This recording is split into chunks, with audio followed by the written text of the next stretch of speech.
കുഞ്ഞുണ്ണി മാഷ് ഒരു കവിത എഴുതിയിട്ടുണ്ട്. എന്താണ്? വായിച്ചാലും വളരും, വായിച്ചില്ലെങ്കിലും വളരും. വായിച്ചു വളരുന്നവൻ വിളയും, വായിക്കാതെ വളരുന്നവൻ വളയും. അതിനകത്ത് തന്നെ അർത്ഥമില്ലേ? ഇല്ലേ? എന്തോ വിളയും എന്ന് പറഞ്ഞാൽ നിങ്ങൾ പഴുത്ത് പൂർണ്ണമാകും. വളയും എന്ന് പറഞ്ഞാൽ അങ്ങ് മുമ്പേ ഒടിഞ്ഞു. അപ്പോൾ വായന എന്ന പോസിറ്റീവ് ലഹരിയിലേക്ക് നിങ്ങൾ മടങ്ങണം. അടുത്ത ഒരു ലഹരിയുണ്ട്, രണ്ട് വാക്കേ ഉള്ളൂ, അമ്മ. അമ്മയ്ക്ക് മറ്റൊരു വലിയ നമ്മൾ പറയും സ്നേഹം, ഇല്ലേ?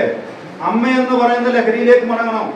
നിങ്ങൾക്ക് അമ്മയുടെ സ്നേഹം കാണണമെന്നുണ്ടെങ്കിൽ നിങ്ങൾ രാവിലെ നിങ്ങളെ ആഹാരമൊക്കെ തന്ന് നിങ്ങളെ സ്കൂളിൽ പോകാൻ പ്രാപ്തമാക്കിയിട്ട് നിങ്ങളെ കൊണ്ടുവിടും, ഇല്ലേ? നിങ്ങൾ ആരെങ്കിലും തിരിഞ്ഞു നോക്കിയിട്ടുണ്ടോ? ഇല്ല. നിങ്ങൾ തിരിഞ്ഞു നോക്കണം. തിരിഞ്ഞു നോക്കി നോക്കി നിങ്ങൾ പോകണം. പോകുമ്പോൾ നിങ്ങളുടെ അമ്മ വാതിക്കൽ നിന്ന് നിങ്ങളെ നോക്കിക്കൊണ്ടിരിക്കുമായിരിക്കും. 10 മാസം അമ്മയുടെ വയറ്റിലും ഒരായുസ് മുഴുവൻ അമ്മയുടെ മനസ്സിലും കൊണ്ട് നടക്കുകയാണ് നിങ്ങളെ. അപ്പൊ ആ അമ്മയുടെ ലഹരി, അമ്മ എന്ന ലഹരി നിങ്ങൾ സ്വായത്തമാക്കണം. അടുത്ത ഒരു പോസിറ്റീവ് ലഹരിയുണ്ട്. ഏതാണ്? അച്ഛൻ. അച്ഛൻ എന്ന് പറയുന്ന പോസിറ്റീവ് ലഹരി. എന്താണ് അച്ഛൻ ചെയ്യുന്ന പ്രവൃത്തി? നിങ്ങളിങ്ങനെ വന്നിരിക്കുന്നു, നിങ്ങൾക്ക് വേണ്ട എല്ലാ ആഹാരങ്ങളും നിങ്ങളുടെ ആരോഗ്യവും നിങ്ങൾക്ക് വേണ്ട എല്ലാ സാധനങ്ങളും മേടിച്ചു തരാൻ വേണ്ടി അച്ഛൻ അഹോരാത്രം പണി ചെയ്യുകയാണ്. അപ്പൊ അച്ഛൻ ഇങ്ങനെ ജോലി ചെയ്യുമ്പോൾ അച്ഛന്റെ വിയർപ്പിന്റെ മണം നിങ്ങൾക്ക് ലഹരിയാകണം.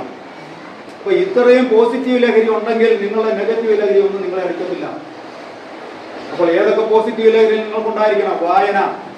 പണ്ടൊക്കെ സ്കൂളുകളിൽ ഞങ്ങൾക്ക് വെള്ളിയാഴ്ച അവസാനത്തെ ദിവസം ഒരു ക്ലാസ് ഉണ്ട്. ആ ക്ലാസ് അരമണിക്കൂറേ ഉള്ളൂ. അവിടെ ടീച്ചർമാർ കൊണ്ടുവന്ന് 40 കുട്ടികളാണെങ്കിൽ 40 ബുക്കായിരിക്കുള്ളത്. ആ 40 പേർക്കും ഓരോ ബുക്കുകൾ കൊടുക്കും. അടുത്ത ആഴ്ച അത് മാറ്റി മാറ്റി കൊടുക്കും. അങ്ങനെ ആ 40 ബുക്കുകൾ ഞങ്ങളെ കൊണ്ട് വായിപ്പിക്കും. ഞങ്ങളങ്ങനെ വായിക്കുമായിരുന്നു. ഇന്ന് ആരെങ്കിലും വായിക്കുന്നുണ്ടോ? ഇന്ന് നിങ്ങളുടെ തലച്ചോറല്ല എവിടെയാണ്? ഒരു തീപ്പെട്ടി ചതുരത്തിനകത്തുള്ളിലാണ്, ഇല്ലേ? അത് ഏതാണ്? ഫോൺ എന്ന് പറയുന്ന തീപ്പെട്ടി ചതുരം പോലുള്ളിരിക്കുന്ന ഒരു വസ്തുവിലാണ്. അതൊക്കെ നെഗറ്റീവ് ലഹരിയാണ്.